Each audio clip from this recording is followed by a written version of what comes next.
We begin with breaking news happening right now east of the city. Emergency services have been at the scene of a terrible crash in Cloverdale. Multiple ambulances were sent to Miles Park late this afternoon after 2 people were hurt. Cassidy Mosconi is at the scene of this major crash. Cassidy, what's gone wrong? And the call to help to 000 was made at 4:30 this afternoon. We understand that 2 people were seriously hurt, and 7 News understands that a young boy was hit by a car. We don't know his age at this time, but it was taken under priority conditions to Perth Children's Hospital. That's lights and sirens. A second ambulance was needed, possibly for a woman. She's gone to Royal Perth, and we understand she's in a stable condition. Now, that's our main trauma hospital there too. A large section of Belgravia Street is blocked off. It runs alongside Miles Park, where soccer training is underway this evening. With the cordon there is a pram on a driveway and what looks like a shopping cart. Investigators, they're focusing their attention on a grey Toyota 4-wheel drive. They're taking photos all around it. I've just spoken to a witness. Let's take a listen. I saw the ambulance officers doing compressions on, I think it was a small child, and it was pretty awful. That vehicle is still parked in the middle of the road. Tim, this sounds like an awful accident in the middle of school holidays. Certainly is, Cassidy. Thank you. A bizarre citizen's arrest has taken place outside a northern suburbs bottle shop, with a thief wrestled to the ground after trying to flee in a stolen car. The crook's getaway plan came spectacularly undone when he couldn't find the handbrake release. His slow escape was all caught on camera. Putting the brakes on his own escape. You are joking me. It wasn't police who stopped this car thief. The handbrake was enough. Oh my God. All rev and no release. This getaway struggles to get into gear. A trail of tyre marks follow a failed exit. It was 3 o'clock in Corrine on Saturday afternoon. Behind the camera capturing it all is Adam Breen, today still sporting a shiner from the ordeal. He's got here and he's just, obviously didn't check for any traffic, just gone straight across, and he sort of skidded his way into the median strip. The Mazda doesn't make it far. I reckon he's pretty good at running. What's wrong with the car? I reckon he got the handbrake on.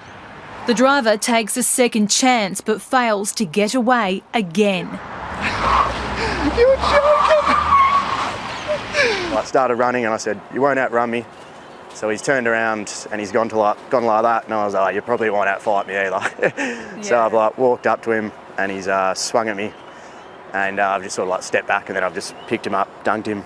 Trained in Muay Thai, the 28-year-old makes a citizen's arrest, even snapping off a quick selfie. And then as I've gone to go grab his neck again, he's just belted me. All before police are called in. They were going through his belongings and they were interviewing me by the car, and they just said, they were listing things that he had in it, and they said there was a knife in there.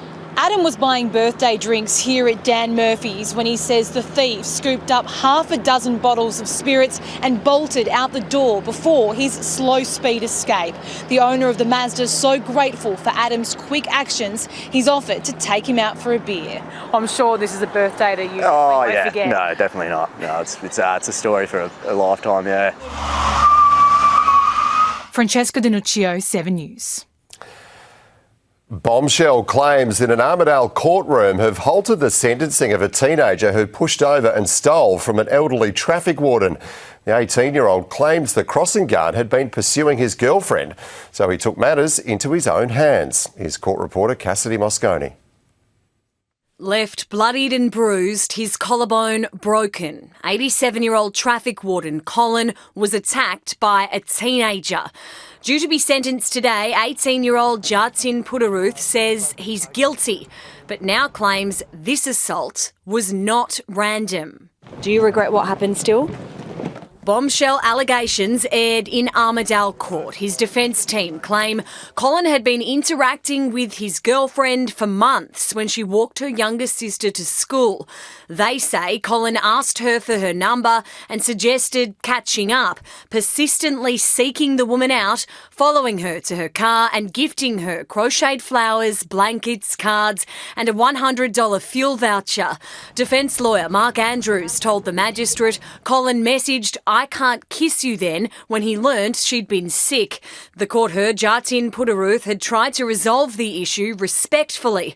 Mr Andrews says Colin became defensive and told him, "Go back where you came from."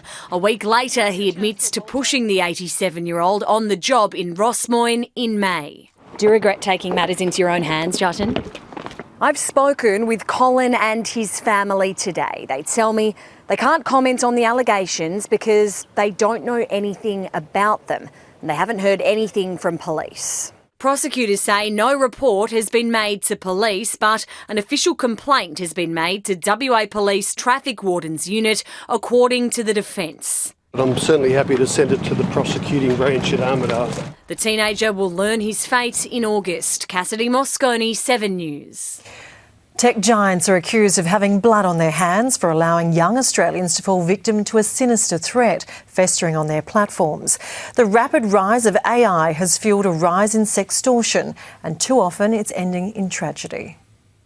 His son Mac took his own life after being sexually extorted online. Now, Wayne Holdsworth doesn't hold back.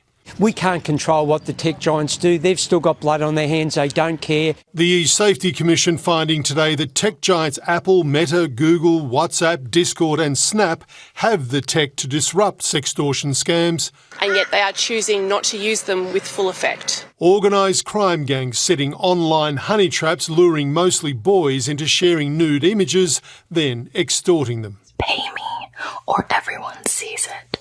It's a brutal, callous, calculating way to blackmail a young person. According to the Australian Institute of Criminology, 1 in 10 adolescents have experienced sextortion, 58% aged under 16, with boys twice as likely to be targeted as girls. eSafety received 2,000 complaints of sexual extortion in just 6 months. Its advice to big tech now: step up and protect young Australians.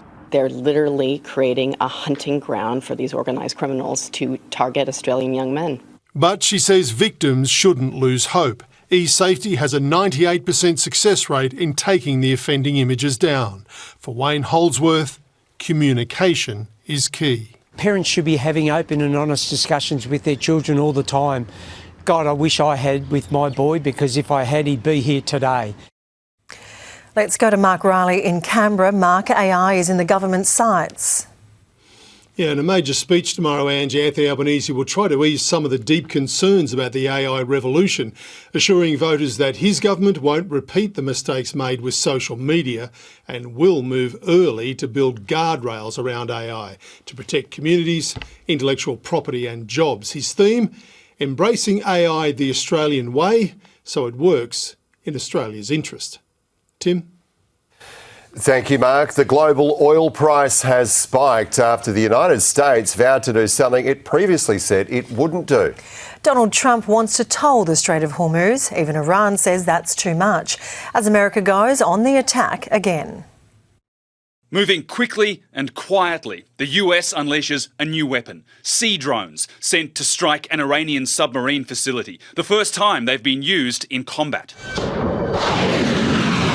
As America launches a third consecutive night of strikes. And we're knocking out all of their offensive capability. Donald Trump also bringing back one of his favourite economic weapons. We're putting the blockade back. Reinstating the blockade of Iran's ports.